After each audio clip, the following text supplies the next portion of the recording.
Let us start what we have come. I don't want to say the rest part because it has to be bedroom. What I'm coming to the bedroom to Olufela Aníkúlápó Kútì, originally Ransome-Kuti. The number one man when it comes to music in Nigeria. I don't care where you're from, I don't care what you look like. Fela was the man and the go-to when it comes to music in Nigeria.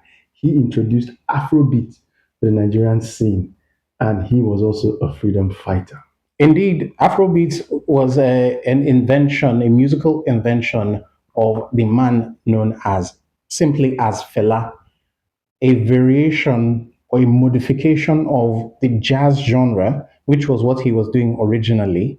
And then, of course, it evolved into Afrobeat. And this is because he realized that it would be very important to involve the African way, to do anything he wanted to do the African way. Of course, the story of how he went abroad to study medicine and got his eyes opened to the disparity in terms of how people are treated, how the disparity in treatment between whites and blacks, which awakened his consciousness as a black man, as a black African man, as a black Nigerian man. We're changing the narrative when it comes to music in Nigeria. Coming from a home where his father was a pastor and his mother, she was a freedom fighter, right? She was an She activist. was an activist. She What we did, would refer to today as a feminist. yes, she was number one when it comes to feminism. And she impacted a lot in him. Him seeing his mother going through a lot, trying to fight for the right of everybody, made Fela who he was as a human being.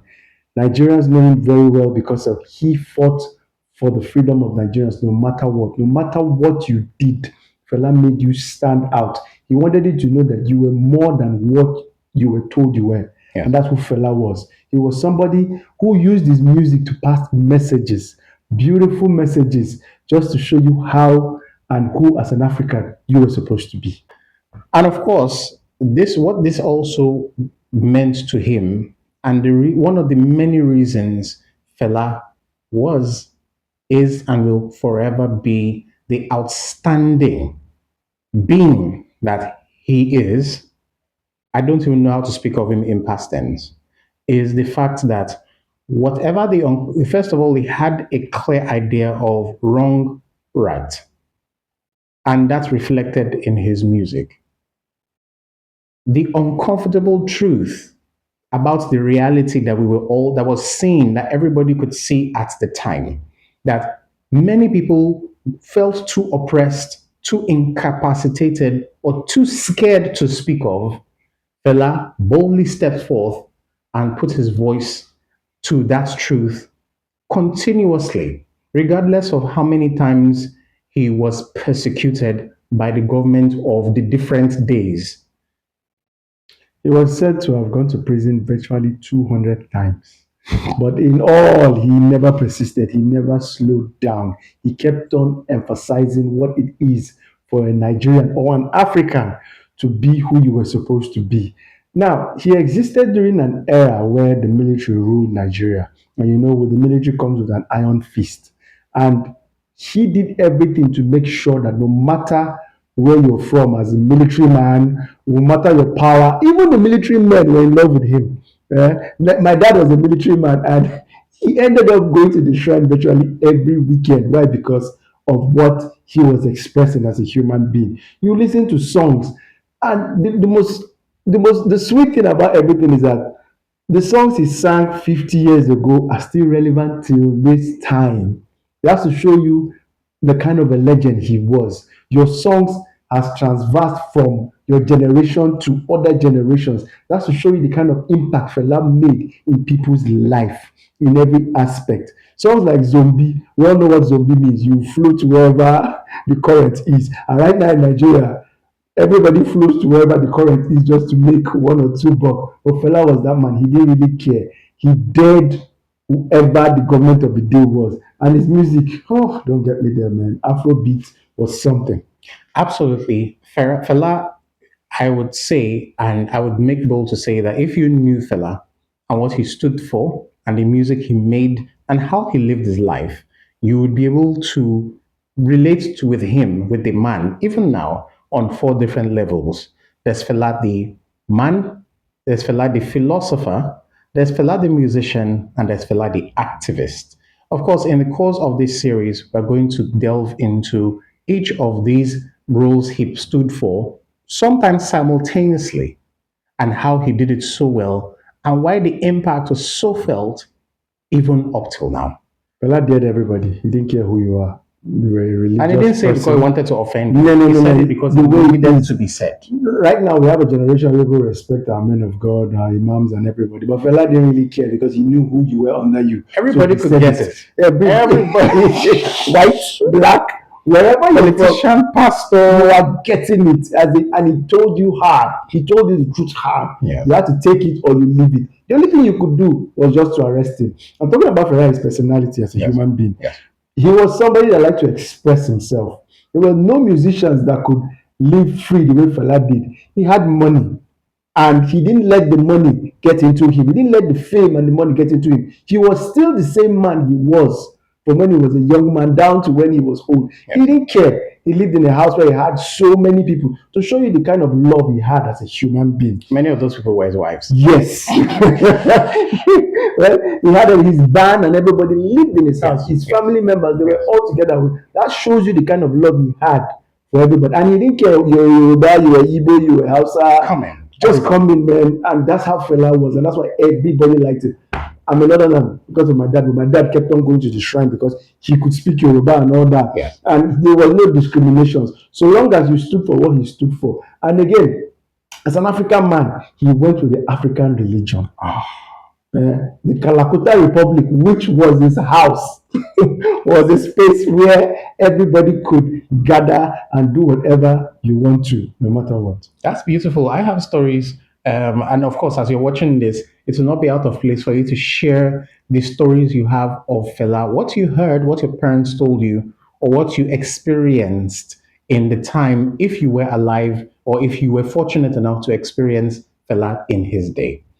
The story that my mom told me was she was much younger at the time, and where the shrine was at the time, it was on the way to her school. And there were stories of the fact that people would go because of how accommodating it would be. It's very liberating to be part of a fold where you're accepted exactly how you are, just about no rules, yeah, and maybe apart from don't steal, yeah. And so when you come from a place where you're very strict, and you come to a place where it's really free, you hardly want to go back. At a time when it was a place so liberating, it was an escape from whatever stringent rules you operated in the house you came from.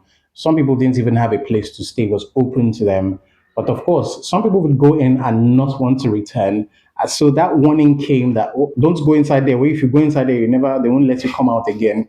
So that was the warning that my mom said was given to her. So she, along with a lot of her friends and classmates on the way to school, when they got to the entrance close to the entrance, they would run very fast. Save yourself. So they will not be taken in with no hope of returning home again. But of course, that is part of what Fela stood for. He was so confident and so resolute with what he stood for, regardless of the fact that many people who observed at the time didn't understand what they were looking at. Of course, now with hindsight, you be like, oh, that's what he was talking about. And of course, they had so many landmark songs that carried relevant messages of the time. And if you listen right now, still stay relevant. Still stays, honestly, because there's so much that is happening now in Nigeria, and all you have to do is just to go back and ask yourself, was this man a prophet? How did he know that we'll be going through all this stuff right now? I'm talking about stories. My dad was a big fan of Fela. I used to say we have this record player, all this, what do you call it? The vinyl. The vinyl. We have a lot in a box. Yes. They were all there, almost all Fela's album. My dad had them. Rich No. See, that was the only instrument. It's like having a CD now, so it's normal. You don't need to be rich. Yeah.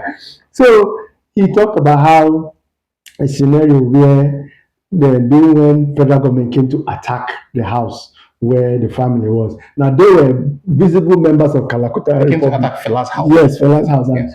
My father were visible members of Kalakuta. Everybody knew them, but they didn't know that they were military personnel. So when the attack came, they had to run away because they know if they were visible, maybe one of the military men say, "I know you." They identify them. So they had to run at David today, but he said he didn't know what to do in that moment, but he had to get rid of himself just not to get into trouble. But A classic conflict of interest. he had to run away. Yeah. But that is one many stories about Fela, many things of what he stood for. Yes. His songs were really impactful. Now, so impactful that it became part of our generation from 1970 when he created it to the 90s, to the 2000s, and even to presently now. Yes. There is no way you're listening to a Nigerian song that has nothing to do with an Afrobeat flavor. Yeah. Why? Because of what Fela stood. He was so original. Part of the conflict that he had as an artist in his time was the fact that a lot of his performances were not recorded. No, yeah, So he would perform, he would rehearse in very strong.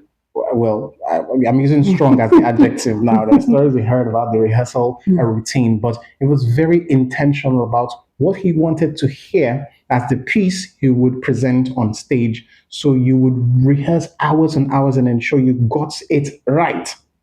And as after that performance was gone, it was gone. So he didn't record for performance, record for sales. He had the crowd real time and it'd give you the pure Afrobeat gold. And why Fela was a genius was the fact that he was an instrumentalist. Oh, I'm not talking about just one instrument. multi-instrumental. He could play virtually everything. The conga, the guitar, the drum, the saxophone was his main instrument. The keyboard. Keyboard, yeah, he was very good in keyboard Yeah. too. He was very he was the kind of musician that he kind of demands perfection because even when he's on the stage, he's giving them sign. You see him, you just become angry because he Yeah. knows that it's not really pulling in, but yet you see how perfect the music man. comes. And his songs were kind of long. Sometimes you see some 40 minutes, some 50 minutes, but that is how the song was. But you never get tired, even though the songs were very long, because his songs were like stories. It's like you go to church now and you don't complain if the pastor says Exactly. too long. It was It's like spiritual. and to show you how talented he was, Yeah. he didn't even write his songs. They came from above. They were composed, not necessarily written. No, you just see them coming out and they all made sense. Oh boy. They all made sense. Go back, listen to Fela. The songs are everywhere. They're on YouTube, Spotify, wherever. Just go there, look for Fela, check who he is and what he stood for. And believe me, you won't regret it. It will be a valuable addition to the wealth of knowledge that you have right now as a person, as a Nigerian, as an African, and as once again as a person, because you have to. Part of the evidence of how intelligent you are, knowledgeable you are, the amount of history that you would have succeeded in absorbing as a person. If you are Nigerian, if you're African, and the history that you've consumed as a person does not involve that of Fela, there's a huge hole right there, and you should fill that up. You need to fill it up, honestly. You need to fill it up because if you think right now, the activists we have in Nigeria, let's say Very Dark Man, for example, now, that guy is nothing. He's doing nothing compared to what Fela did. As in, you dead up to the presidency. He called names. He didn't do abbreviations. He called names. And this was before social media era. But he was very popular and he put this message out. He called names, spoke about real events, and he did it so creatively and so annoyingly to the subjects of whatever he was saying at the time, to whoever he was talking to, so much that they couldn't stand it. They had to go arrest him, pick him up, throw him, lock him up. You had to get him out again. Oh man, and of course, Fela. Fela the man. Fela the philosopher, Fela the musician, Fela the activist. Please avail yourself with the knowledge of this man on these 4 levels. Now, look, Fela, there was one song he sang, and I need everybody to really follow and vibe to that song and really learn and live up to those lyrics. He said, teacher, don't teach me nonsense. He even said, lecture, I've been a lecturer, be your name. don't teach me nonsense. Yes. Which means, as a human being, you don't need to start learning from everybody. You need to go and make your research yourself and find out things for yourself. Yes. That's who Fela was. He found out things for himself and he discovered himself. And that is what, as a human being, as a Nigerian especially, you need to find out things for yourself to know that definitely you are not where they want you to be. You have to be liberated to a certain high level conscience just to become what Fela was. And if you're in a position where you are an authority or you're responsible for leading people, thus the metaphor teacher, you need to handle that role with responsibility and don't abuse it. The Fela family, hats off to you people. Respect. I envy you people. You guys, you came out from a very wonderful generation. For everybody that follows the man truly, and I know many of them, kudos to you. That's all I'm going to say. Kudos to you. Thank you all for listening. Memory Lane will be back again. Remember, our handles are on the screen right now. So follow for every other content like this. Memory Lane will be back again. Thank you and see you on the next one. Peace. Cheers.